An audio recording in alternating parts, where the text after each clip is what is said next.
Stick drift has been around for so long, it almost feels normal now. Controllers fail, we replace them, and we move on. But this time, I wanted to do something different.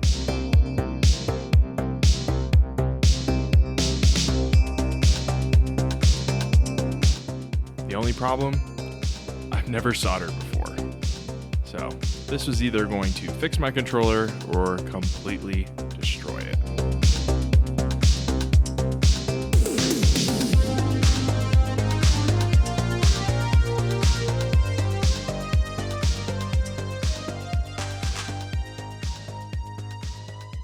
Okay, so recently I've been trying to give my PlayStation 5 a chance and actually play it. I haven't really played it all that much within the last couple months because I've been kind of getting more into retro games and stuff, but I've got this like beast just sitting there and I just wanted to play it. Felt bad not doing so. And so obviously I booted up the console and started to play a couple games, and I started to notice that my controllers had developed stick drift. If you don't know what stick drift is, essentially it's when you have like a ghost input on your controller and it'll be going left, right, up, down, whatever the case may be, and you're not even touching the controller. And I think by now everyone knows that Sony has this issue with their PS5 controllers. So it's not anything new. I'm not saying anything new in this video. So obviously I wanted to resolve this issue on my controllers and I wanted to fix it. I didn't necessarily want to buy a new controller, although that is an option. There are controllers out on the market from third-party companies that have better technology with their joysticks and everything that you'll have less likely of an issue in the future with stick drift or anything like that. But I didn't want to spend money on a brand new controller, considering I had two that were dead. And this issue, while I'm having it currently with my PS5 controllers, it can happen to a bunch of different controllers. The biggest gaming companies like Nintendo, Microsoft Xbox, and Sony PlayStation, they make their controllers with potentiometer based thumbsticks. It's an older analog technology that is pretty much prone to developing stick drift issues. And you can try and combat this a couple of ways. You can try to calibrate using software. You can try to clean out the joysticks using like electronics cleaner. I've seen some people do. You could try to just get out a lot of the grime and dust that might accumulate in the modules themselves. But I've tried all of these things and it didn't work. And so my last resort was to actually change out the modules. If you watch my last video, you might know I've never soldered before and I'm not super confident in trying to do so, but I figured, you know what, these controllers were pretty bad with the stick drift, and I figured, you know, why not? Let's do it, because if I don't do this, I'm not going to use the controller anyways. So if I damage it in some way, shape, or form, cut my losses. The first thing I needed to do was source what kind of modules was going to be the best option to replace the potentiometer based sticks. And there's really two main options that you can go with. You can go with Hall effect modules, or you can go with TMR modules. I'll put up on the screen what TMR stands for because I can't think about it right now. And I won't go into detail on exactly how these work. For me, the biggest thing is that I knew that it was going to solve my stick drift issue. But from what I understand, both of these module types, Hall effect and TMR, they use a magnetic based system, it seems like. Essentially, there's no friction, there's no rubbing like original analog potentiometer based sticks. So you're less likely to develop stick drift in the future. And one complaint that I've seen about both of these modules is that while you can't develop the traditional sense of stick drift, the modules themselves can have mechanical failure later down the line. And so you end up trading one problem for the other. But from what I've seen, it looks like that mechanical issue is something that would happen very far down the line. And so it seems like if you take care of your controllers, you can make them last quite a long time and a lot longer than the original controllers. I decided to go with TMR joysticks, and I bought two different sets from GillyKit. GillyKit makes a 720 degree tension adjustable set, and then they make like their standard set. Now, I'm gonna walk you through the process of how I did this. In no way, shape, or form am I saying that this is the correct way to do it. Again, this is my first time soldering, and it's a new skill that I'm trying to learn, and so there's plenty that I still have to learn. Do this at your own risk. This isn't going to be a full breakdown tutorial. I will leave some video links in the description that go a little bit more in depth on how to do this process, but it doesn't look so difficult that the average person couldn't do it. And that's why I'm making this video. It's for anyone that's out there that would rather do this than buy, you know, a $200 plus or sometimes sub $200 controller to replace whatever, you know, controller you're having that has issues. This process isn't that hard. You just have to be patient and kind of methodical while you're doing this. And yeah, so we'll just walk through the process of how I did it. So we're going to be installing these adjustable TMR joysticks from Ghillie Kit. Looks super nice. It's a nice little set. Comes with a key and everything, so you can adjust the tension. You're going to need a solder sucker, some pry tools, some tweezers, some pliers of some sort, a desoldering wick, some flex paste, a tool kit, something to clean off your soldering iron tip, some heat protectant tape. Then you want some good quality leaded solder with a flex core, soldering iron tips, and this is an all-in-one station, so it comes with a hot air rework station, some cotton, isopropyl alcohol, and a toothbrush. Then I also got this PCB holder clamp kit. I think it just made everything a little bit easier since I didn't have to hold the PCB board or anything like that, so definitely would get one of these as well. So we're just going to start off by prying open this controller on the bottom here. I use some proper like pry tools here. You're gonna crack this open, not literally crack it, but go on the bottom near where the auxiliary port is and crack that open. Take this out very delicately. I don't know how easily this can break, but it seemed pretty flimsy, so just be careful. Then you're gonna want to pry out these bumpers, and it's going to reveal Phillips head screws underneath, and you can just unscrew all four.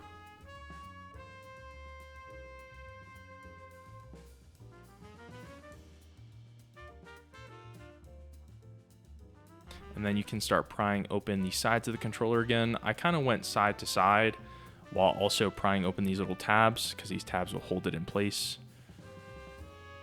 So just take each side. I kind of use my hands to pry them open, and you're gonna hear a lot of cracking. Don't worry, just take your time, it'll be all right. Then you got your battery. You need to unplug from this socket right here. Be very delicate, don't damage the wires.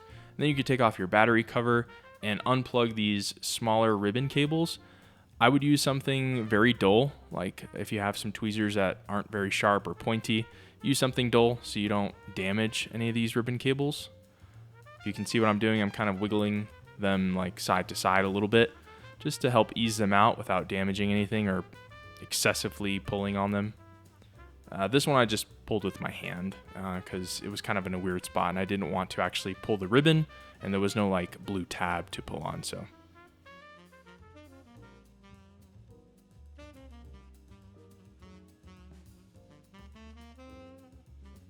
This is an older generation controller. There's only 2 rumble motor wires that are soldered to this board. But if you have a newer controller, there should be 4.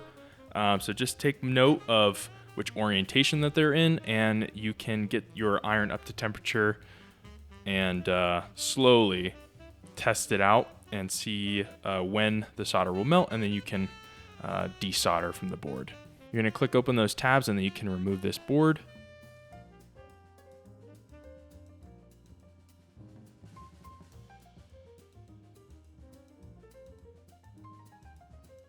As you can see here, this is a BDM 020 board, so it's kind of older.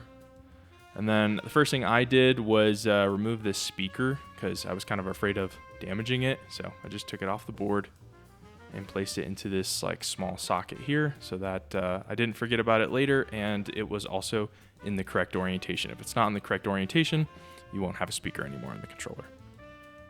You can remove the thumbsticks and it will reveal the potentiometer joysticks underneath. We are going to take this out in parts. So I'm going to take off these like blue tabs. You can just pry them open. And we're going to desolder these and take these out first so that there's less joints that we have to heat up all at the same time later. So I put some flux paste on these joints, and what I'm gonna do is I'm going to mix the original lead-free solder that's on the board with the leaded solder that I bought, and essentially this is going to bring down our melting point temperature overall. So it will be easier to try and heat up all 3 joints at the same time and then pull out this component. The lead-free solder that's on the board is harder to get up to temperature, and you have to increase the temperature in your iron much higher, and it just makes it harder to be able to take out all 3 of these joints at the same time. So it's a nice little step to do, and I will do it again for the other joints on this joystick.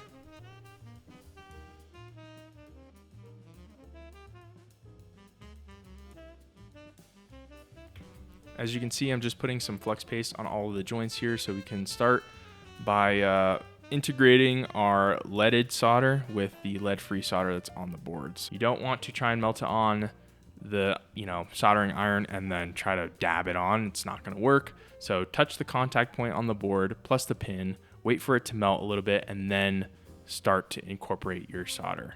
This will help us get everything to a nice lower melting point than original.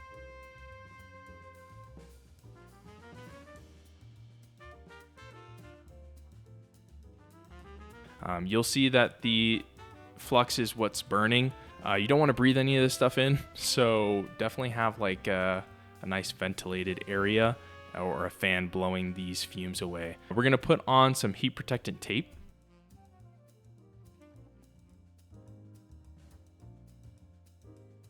Then you're going to take your hot air gun and you're going to hold it over the joystick contact points for as little time as it possibly takes. I had to set mine on this station to like 800 degrees, which again, I know is an incorrect reading on the temperature, but for whatever you're using, you just want to try this out by using gradual increasing temperatures. Your mileage may vary depending on what you're using, but it's always safest to start at a lower temperature and kind of work your way up. It shouldn't take too long to do this process, okay? So just try to be quick about this, but if you want to take it out all in one hole, you can use this hot air gun, but just be mindful you don't want to damage the board. So then take your soldering iron and you're going to go on each one of the contact points that has solder still in it. I would touch the iron from one side and then use a solder sucker from the other and just essentially plunge them out so that you can remove as much of them as possible. There will be residue left, and that's where I started to use this desoldering wick. You put some flux paste on the top of it and then you can touch each contact point with both. Try not to slide this around, just try to be deliberate, and you should remove as much as you possibly can. Then you should be able to put in your new joystick once all of the holes are completely clear. And we're going to do the same process again and put on some flux paste and start to touch the contact point and the pin and then integrate our lead-free solder. And I pull straight up really quickly to try and create these like Hershey Kiss looking contact points. You don't want any cold joints, so it should melt all the way through, okay? So your solder shouldn't be like a gel-like quality. It should melt really quickly and become in liquid form relatively quickly in a couple seconds. If you're not getting great heat transfer, this is where you'll frequently have to clean the tip of the iron. And once you got all of those joints melted, I just cleaned it all up with isopropyl alcohol. And do that on both sides, and you should get to a point where they're both installed. So make sure you put the new joysticks on. That's important. And then, just install it back into your controller. Then you're going to have to resolder in those rumble motors. Make sure that they're in the correct orientation, and then basically just do everything that we did in reverse and just reassemble everything. Be very delicate, and if you do take pictures while you're doing this, it's very helpful so that when you have to do everything in reverse, you kind of know what you got to do. You got to put in all those ribbon cables and everything. Make sure when you're putting in the board, it's not getting tugged or pinched by anything. So just be very deliberate, and it's not too bad. Then you can reassemble your controller, make sure everything snaps back in, put in your Phillips head screws and all the covers and everything, snap it back in place, and then we can get to the calibration portion of this. I left the link to this calibration tool in the description so you can check it out. If you do decide to run through this test, just beware. It does give you a warning saying that you could potentially brick your controller. The best way to avoid doing this, it seems like, is just to, if you start a prompt and do one of these tests, just make sure to finish it all the way through. Don't disconnect the controller or anything like that. You're going to want to do this quick test. Just make sure all of the buttons and things are working properly. And then calibrate your stick center. Follow the prompts on screen. And then you're going to calibrate your stick range. So you're going to have to rotate both sticks slowly, at least 2 times in both directions to cover the entire range. Then we're going to do our fine tune stick calibration. For the center, I just did the quick calibration. That seemed to work just fine for me. Then I moved on to the circularity. I was getting around 5.5% for both sticks. But if for whatever reason you are higher or lower, you want to try and aim for around anywhere from 5 to 8%. I think 8 to 9% is like factory. So you can increase or decrease the circularity by using that top right corner, and then save and then retest. You can save changes permanently, reboot the controller, and you're pretty much all done. All right, so if you've gotten to this point, you're done. There's nothing left to do except for try them out. My first impressions of the joysticks were great. I really like the way that they feel. I love the aesthetic of them. They're also slightly a little bit higher in length than the original controller, which I like because I like playing a lot of FPS games, and so it gives you a little bit more precision. I also like the 720 degree like tension adjustable kit because I've never used anything like that. I've never had like any pro controller or anything like that, so it was cool to kind of turn my just default controller into a like sort of mock-up like pro controller and fix the stick drift issue at the same time. Personally, I really like going through this process because it kind of gave me like a sense of accomplishment. You know, we took something that was broken and probably wasn't going to get used and could easily turn into e-waste, and we saved it. And this isn't anything new for a lot of people, but for me, I've never done something like this before. And I don't know, I just really enjoyed it. And at the same time, I got to learn a new skill, so that's not bad. I do want to get better. There's definitely things that I would do differently going forward, but as a first-time project, I don't think it was too bad. I think it worked out pretty well, and ultimately the end goal was to fix the controllers, and that was accomplished. And so for a first-time person who's soldering, not bad. It's still too early to know long-term reliability for these modules, but only time will tell. So if anything changes in the future, I'll be sure to let you guys know. And with the replacements out of the way, I'll finally be able to give PS5 a second chance. So I'll definitely be playing it more often. Doing this replacement wasn't as hard as I thought it was going to be. You know, obviously if you're going to try and attempt this, do this at your own risk. But I know for me personally, I kind of built this up as like it was going to be much more difficult than it actually was, and I was going to damage something, etc., etc. And it honestly wasn't too bad for a first-time job.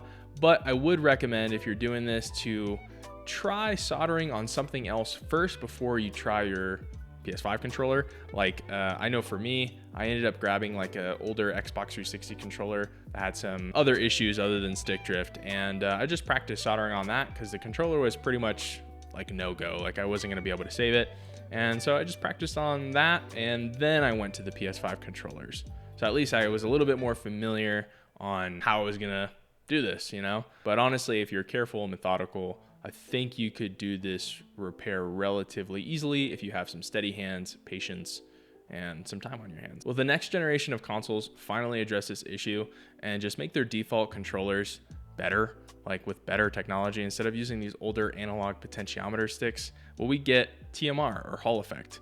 I don't know. I think we should. I think these controllers are way too expensive to not have that kind of technology in them already. Probably not, because we all know why, is if they made controllers that were gonna last you forever, you would have no reason to buy multiple controllers or keep buying controllers. But at least, you know, if they don't, then you can try to do this yourself. We shouldn't have to do that, but it is what it is. Anyways, if you guys enjoyed this video and found it helpful or useful or entertaining, please subscribe. We are almost at 2,000 subscribers, which is crazy to me. I appreciate all the support you guys have been giving me over the last couple of videos. And with that being said, I'll catch you in the next one. Have a great day.